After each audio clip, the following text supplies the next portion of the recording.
Chapter 12 Airwaves. Within a week after the article was published in the Westfield Gazette, the kids at the junior high and the kids at the high school had stopped using the word pen and had started using word Frindle. They loved it. Nick became sort of a hero for kids all over town, and he quickly learned that being a hero, even if you're only a local hero, isn't a free ride. It has a price. People noticed Nick when he walked into his dad's hardware store, or when he stood in line at the penny pantry to buy a candy bar. He could feel that when someone recognized him, and it made him shy and awkward. Kids at school started expecting him to be clever and funny all the time, and even for a kid as smart as Nick, that was asking a lot. Every teacher, the office secretary, the principal, even the school nurse and the custodian, all seemed to be watching, always watching. His parents were great about everything. True, his mom had been upset when this article first came out, and so had his dad.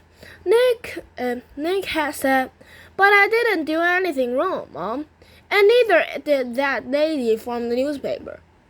And his parents could see that he was right. The things in the article were true, and the truth is the truth, and something could be done about it now, even though it made them uncomfortable to have their boy talked about all over town. Secretly, Nick's mom and dad were pleased. After all, a brand new word is a pretty amazing thing. Their Nicholas was quite a fellow. No getting around it. Someone else in town thought his brand new word was pretty amazing too. But Lawrence had lived all his life in Westfield, and when he was only 19 years old, he had saved enough money to make an investment. He looked around for a good idea, and then bought the first Dairy Queen in the state. After a few years, he bought a McDonald's donuts restaurant, and that was almost 30 years ago. And these two restaurants had made him rich, one of Westfield's leading citizens. When Bud Lawrence saw the article about the new word, he had his lawyer fill a file of preliminary trademark claim on a word Frindle. Within 4 days, he had set up a small company that was selling cheap plastic ballpoint pens, specially imprinted with the word Frindle. It sold 3,000 Frindles first week, and they sold so fast that stores all over Westfield couldn't keep them in stock. Then, just as quickly, kids stopped asking for Frindles. The sales slowed down. When Bud Lawrence started thinking about some other projects. A week later, it was Halloween. The leaves started falling, and it seemed like the town was going to quiet down. And it would have, if it hadn't been for Alice Launderson. Alice lived in Battery, a town 7 miles away from Westfield, and she worked part-time for a local CBS TV station in Carrington, a town of about 75,500 people. When there was important area news, disasters like floods or tornadoes, or sometimes if she came across little stories that seemed cute or original, Alice could call the station news manager in Carrington. If it was a good story, or if it was a day when not much else was happening in the world, then the TV station would send out a van with a camera crew to shoot some videotape. Alice subscribed to all the small-town newspapers in the area to keep up with local events. Most of them were published on Thursday, and they arrived at her house by Monday or Tuesday. Then it took her a day or so to look through them all. On Wednesday morning, she finally saw the article in the Westfield Gazette about the World War. She read it through twice and looked carefully at the class photograph. She was sure that this story was the winner. A TV station manager in Carrington agreed with her. He called the CBS station in Boston, because sometimes Boston picked up stories from the Carrington newsroom. The woman in Boston thought the story had some real zip to it. So she called the network news editor to New York.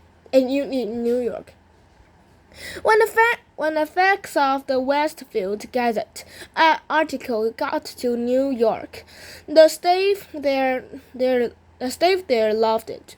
They looked over the schedule sheet for the week and decided it would be the perfect closed story for the CBS Evening News for the next day. Thursday, orders flew back through the telephone links from New York to Boston to Carrington to Betherly. By Wednesday at noon, Alice had a go order to take the story all the way. It was her first piece to get onto the national news.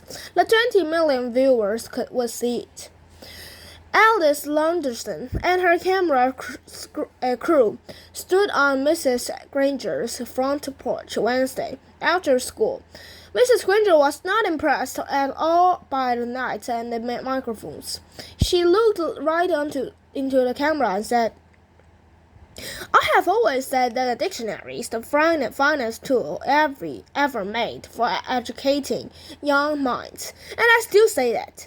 Children need to understand that there are rules about words and language, and that those rules have a history that makes sense. And to pretend like the perfectly good English word can be replaced by a silly made-up word just for the fun of it. Well, it's not something I was really to stand by and watch without a fight." "And have you lost this fight?" "That fight?" Mrs. Granger asked the reporter. Mrs. Granger turned her eyes up and nearly full power as she looked into the camera, and with a poor smile, she said, "It's not over yet." When Alice and the crew showed up at Nick's house, the Allen family was ready for them. Mom and Dad sat on the couch with Nick between them. Nick squinted into the lights. His mom had worked out with Nick when he could say and what he couldn't say. "You remember, young man," she had told him as she combed his hair. "These reporters are just looking for a quick story that will make some excitement. But you have to stay here and live in this town. So mind your P's and Q's." As they sat there on the couch, Mrs. Allen had her foot on top of Nick's under the coffee table, and if she pushed down, it meant that the reporter had just asked a question that she was going to answer for him. Mrs. Allen did not trust the reporters. "So tell me, Nick, why did you make up this new word, Frindle?" asked Alice Launderson. Nick gulped and said, "Well, my teacher, Mrs. Granger, said that all the words in the dictionary were made up by people, and that they mean what they mean because we say so. We say they so. So I thought it would be fun to just make up a new word and see if that was true." "And Were you surprised when Mrs. Granger got mad about it? Asked Alice with a smile. There was a push on Nick's foot, and his mother said, "We never felt that Mrs. Granger got angry. When everyone started using the word Frindle, it just got to be a disruption. That's all. She's really a very fine teacher." "Yeah," said Nick. "I mean, I learned a lot about words, and without her, I wouldn't have." "So what's next for you and the new word?" Alice was wrapping it up. She could see that Nick and his parents were not going to be pushed into saying anything controversial, so she just kept it light and happy. "Well," said Nick, "the funny thing is, even though I invented it, it's not my word anymore. Frindle belongs to everyone now, and I guess everyone will figure out what happens next together."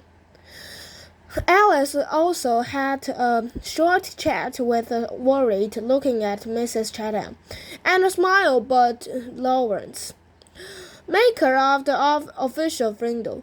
Then she shut her opening bit and her closing bit, and the camera's crew drove back to Carrington to edit all the pieces and put them together into a 2-minute news story. The next night, when all the serious news about wars and oil prices and world food supplies had been talked about on the CBS Evening News, the anchorman looked into the camera and smiled. He said, It is believed by many that the word quiz was made up in 1791 by a dumpling theater manager named Daly. He had bet someone that he could invent a brand new word in the English language, and he chalked up a letter Q-U-I-Z until every wall and building in town. The next morning, there it was, and within a week, people all over Ireland were wondering what it could mean, and a new word had been created. Quiz is the only word in English that was invented by one person for no particular reason. That is until now. Now there is a new word, Frindle, and here is Alice Lunderson in Westfield, New Hampshire, with the story. Alice came on the screen with a short introduction. Then, right over on TV, Mrs. Granger and Nick and Bud Lawrence and Nick's mom were talking to 12 million people about Frindles. One of those 20 million people was a producer for the Late Show with David Letterman, and another of those 20 million people was a staff writer for People magazine, and another one was the writer for 321 Contact magazine for kids. Dozens of other writers and producers and marketing people saw that story on the news, and all of them smelled a great story. During the next 3 weeks, every man, woman, and child in America heard about this funny new word that kids were using instead of the word pen. And kids in Ohio and Iowa, in New York and Texas and California started using it too. But Lawrence was suddenly flooded with orders for anything with the word Frindle on it, and he quickly got interested again. But there were complications. But Laura said, "You see that steak off order there? Trouble. That's what that is. We got a trademark field, but it's only like an application. The whole country knows that little kid made up the word, and unless you make a deal with his dad, you're going to end up with nothing. Maybe even a big fat lawsuit. That kid owns that word." When Mr. Allen came home at lunchtime, his wife told him that he had to call Bud Lawrence.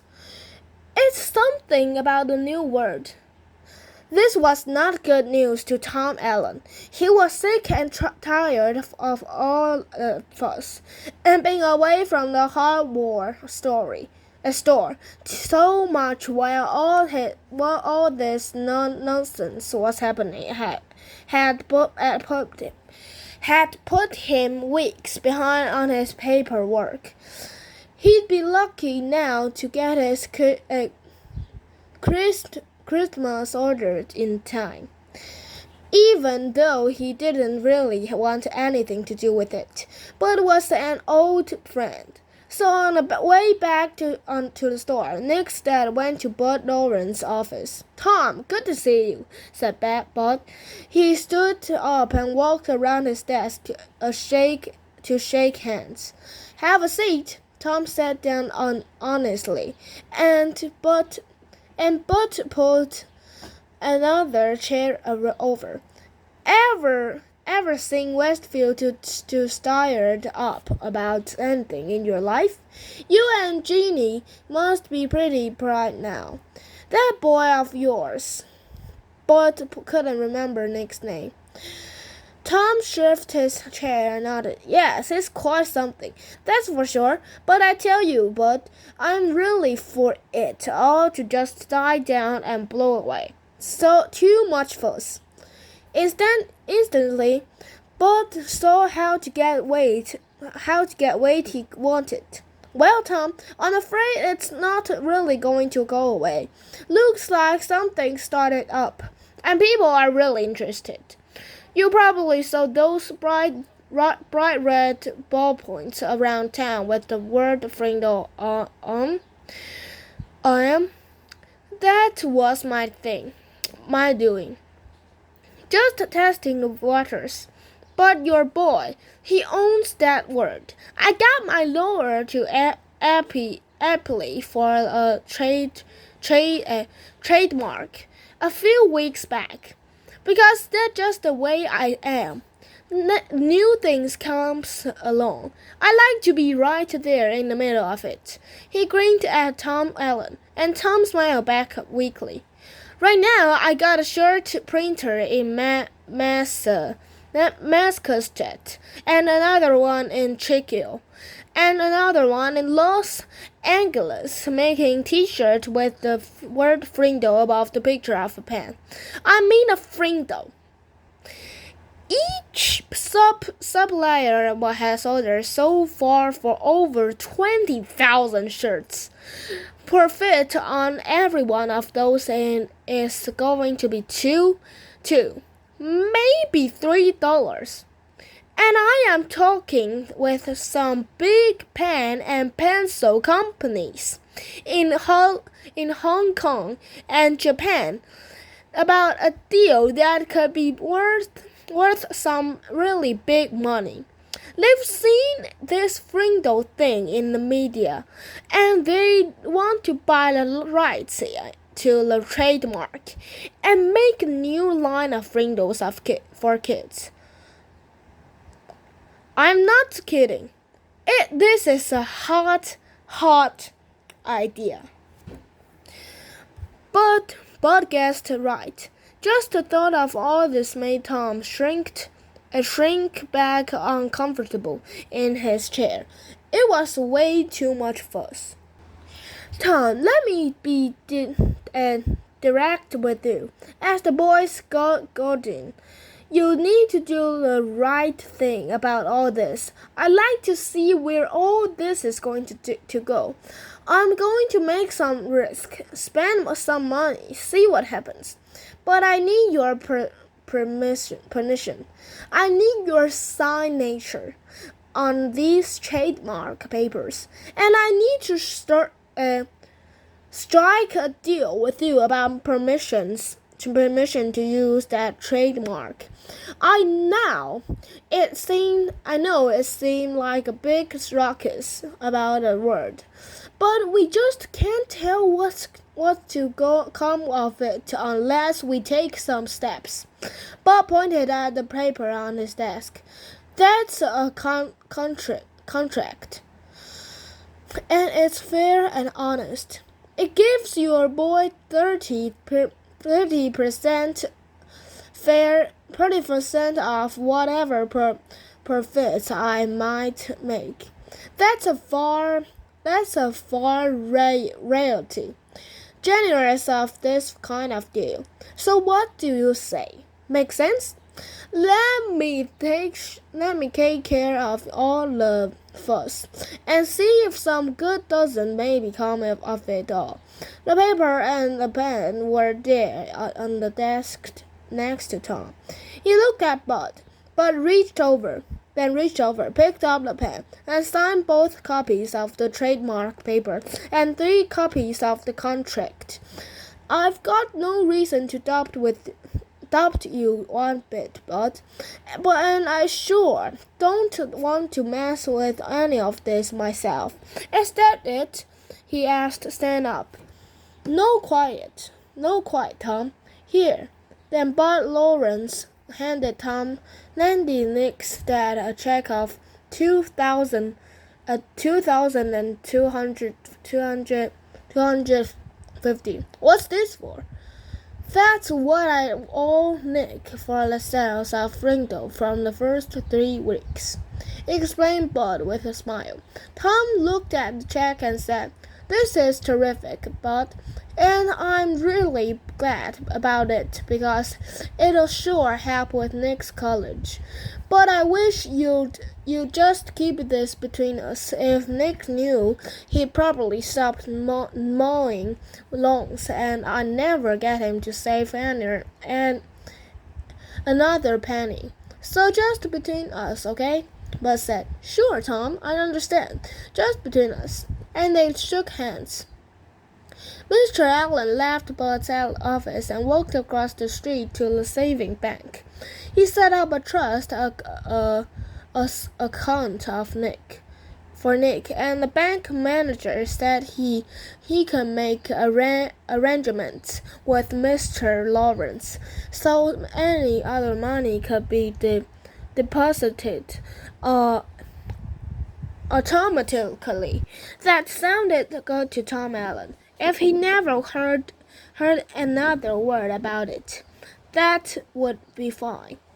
As Nick's dad walked slowly back to the hardware store, he wondered if